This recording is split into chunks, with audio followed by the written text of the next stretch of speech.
My name is Reza. I'm 34 years old. And I'm writing this from a place I can't tell you about. That's the first thing you need to understand. I can't tell you where I am. I can't tell you my real last name. I can't show you my face. Because in Iran, what I became carries a death sentence. Not metaphorically, literally. The Islamic Republic executes apostates. It's written in the law. So if you're listening to this, know that I'm taking a risk just speaking these words. But I need to tell someone. I need someone to understand what it costs to follow the truth when the truth could kill you. Let me tell you how I got here. I grew up in Tehran, in a religious family. Not extremist, not harsh, just normal, faithful Muslims. My father worked for the government. My mother taught Quran classes to neighborhood children.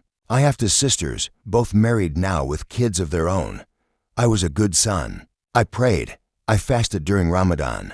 I went to Friday prayers with my father. I memorized passages from the Quran.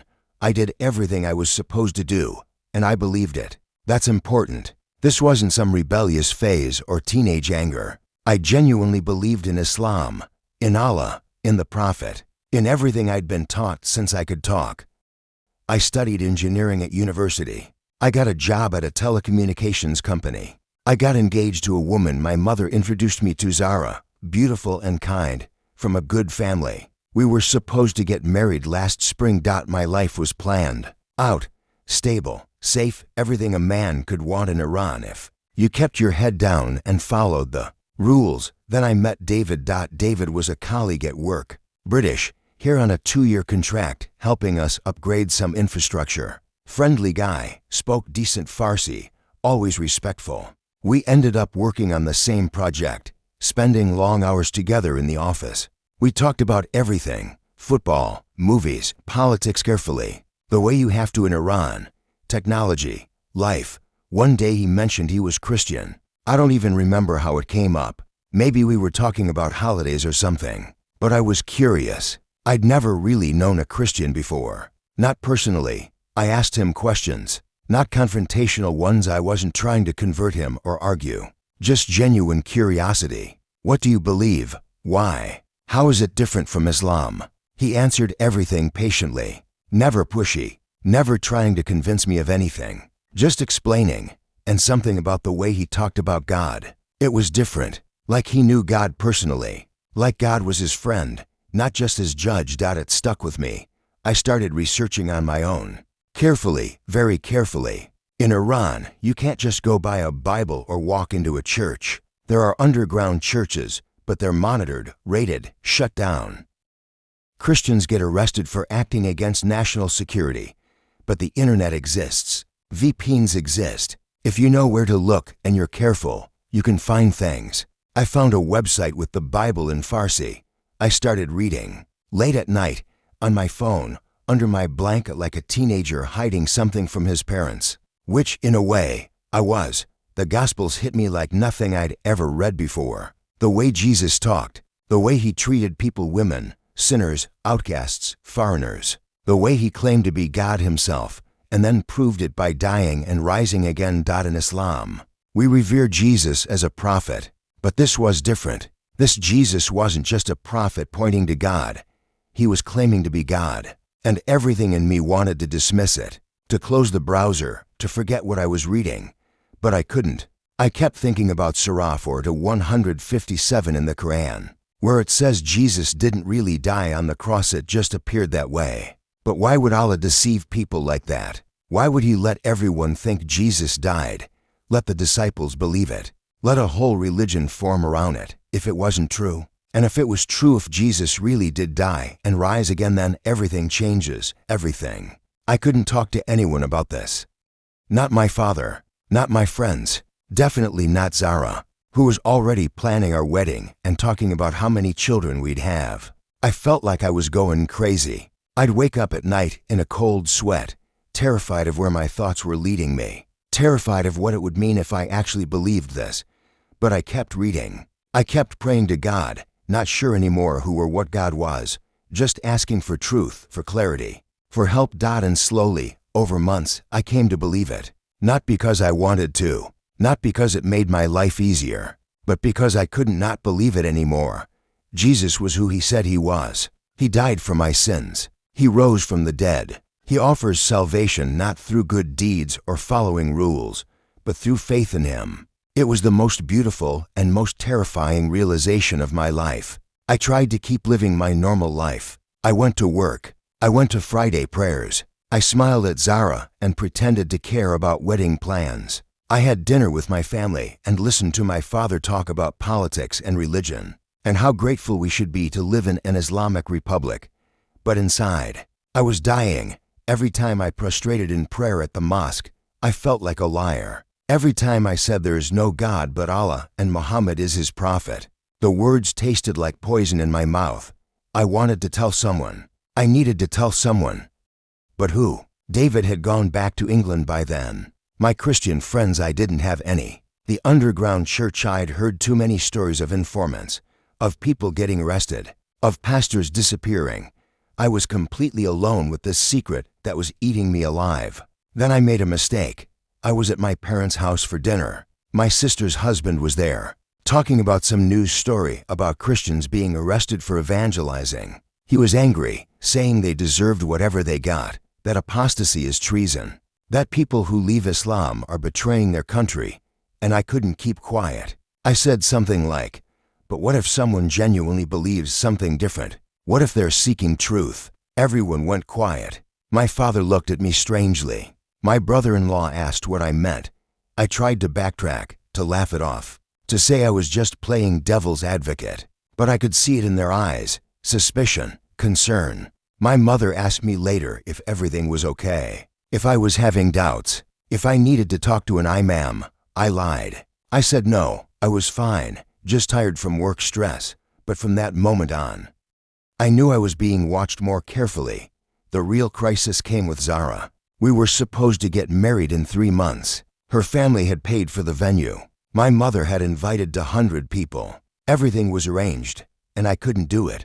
I couldn't marry her while lying about who I was, what I believed. It wouldn't be fair to her. It wouldn't be fair to me. But how do you tell your fiancée that you've become a Christian? How do you tell her that you can't marry her because you no longer share her faith, her worldview, her entire understanding of reality? I tried to be gentle. I asked to meet her privately, away from both our families. I told her I was having a spiritual crisis, that I needed time, that maybe we should postpone the wedding. She cried. She asked me what was wrong. She said we could work through anything together, and I told her, not everything, but enough. I said I'd been questioning Islam, that I'd been reading other religious texts, that I wasn't sure what I believed anymore. Her face changed, from concern to shock to something like horror. She asked me if I'd become a kafir, an infidel. I didn't answer directly, but my silence was answer enough. She left. 2 days later, her father called my father. That's when everything fell apart. My father confronted me, demanded to know what I'd said to Zara, demanded to know if I'd left Islam. I tried to deny it. I tried to explain. I tried to minimize it, saying I was just questioning, just confused, just going through a phase. He didn't believe me. He called our local imam. They wanted me to come talk to him, to clarify my beliefs, to receive guidance.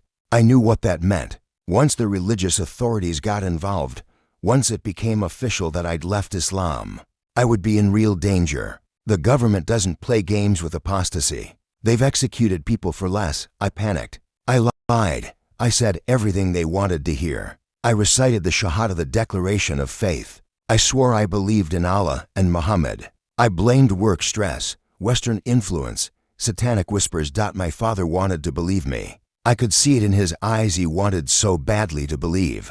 His son hadn't betrayed everything he stood for. But I'd already lost his trust. I'd already lost Zara. I'd already lost my normal life. For 2 months, I lived under constant scrutiny. My father monitored my movements. My mother cried constantly.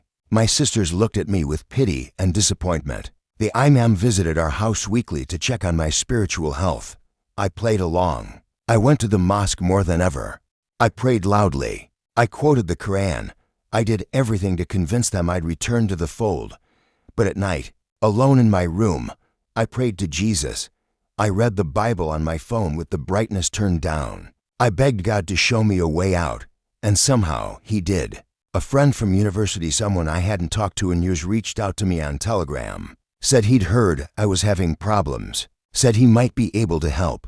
Turns out he was part of an underground network that helps Iranian converts escape the country. It took 3 months to arrange. 3 months of living this double life, of lying to everyone I loved, of being so careful with every word, every action. My family thought I was better. They thought I'd gotten over my confusion. They started talking about finding me a new wife, starting fresh. And then one night, I left. Just walked out with a small backpack, my passport, and nothing else. Got on a bus to the Turkish border, crossed over with help from people I'd never met before and will probably never see again. I didn't say goodbye to anyone. Couldn't risk it. They woke up and found a note. That's all. I can't even imagine what that did to them. I'm safe now, relatively. I'm in a country where being Christian isn't a crime, where I can own a Bible, where I can go to church on Sundays and no one raids it. But I'm alone, completely alone. I can't contact my family. It would put them in danger, and me too. I can't go back to Iran, probably ever. I can't use social media or post photos or live a normal public life. Because the regime has a long reach and they don't forget. I work odd jobs. I live in a tiny apartment. I'm learning a new language. I'm trying to build a life from nothing. And some days I wonder if it was worth it. If the truth was worth losing everything: my family, my country, my language, my culture, my home. My mother will never meet my children, if I have them. My father will probably die thinking his son betrayed him. My sisters will tell their children that their uncle was lost, corrupted by the West. I gave up everything. But then I remember why. I remember reading the Gospels for the first time and feeling like someone had turned on a light. In a dark room, I remember realizing that God loves me not because of what I do, but because of who He is. I remember understanding that Jesus paid a price I could never pay, that salvation is a gift I could never earn. I remember feeling free for the first time in my life, and I think, yes, it was worth it, even if it costs me everything, even if I die alone in a foreign country, cut off from everyone I love. The truth is worth it. Jesus is worth it. Sometimes people ask me, other believers who hear my story, they ask if I have regrets, if I wish I'd just stayed Muslim, kept my doubts to myself, lived a comfortable lie. And honestly, sometimes yes. Sometimes I wake up missing my mother's cooking, missing Farsi conversations, missing the call to prayer echoing through Tehran streets, missing everything familiar and safe. But then I open my Bible. I pray without fear. I worship openly. I talk about Jesus without whispering. I live in the truth instead of hiding it. And I realize I'm not free because I left Iran. I'm free because I found Christ. The Iranian government can take away my passport, my family, my home, but they can't take away what I've found. They can't take away the peace that surpasses understanding. They can't take away the love that casts out fear. I'm free. Finally, truly free, even if freedom looks like exile, even if it looks like loneliness, even if it looks nothing like I thought it would. If you're listening to this and you're in a similar situation, Muslim, questioning, afraid, I want to tell you something. The cost is real. I won't lie to you.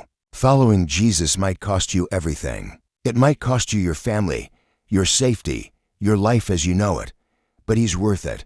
I promise you, He's worth it. And you're not alone. There are more of us than you think. Secret believers scattered across Iran, across the Middle East, across the world, praying and hiding, worshiping in secret, holding onto faith in the darkness. We're here, and we're free in ways that no government, no family, no law can touch. That's my story. That's how a good Muslim boy from Tehran became a Christian in exile. I don't know what happens next. I don't know if I'll ever see my family again. I don't know if I'll build a new life here or have to run again. But I know who holds my future. And that's enough. It has to be enough. Because the truth, the real, dangerous, beautiful truth is the only thing worth living for. And if necessary, it's the only thing worth dying for too.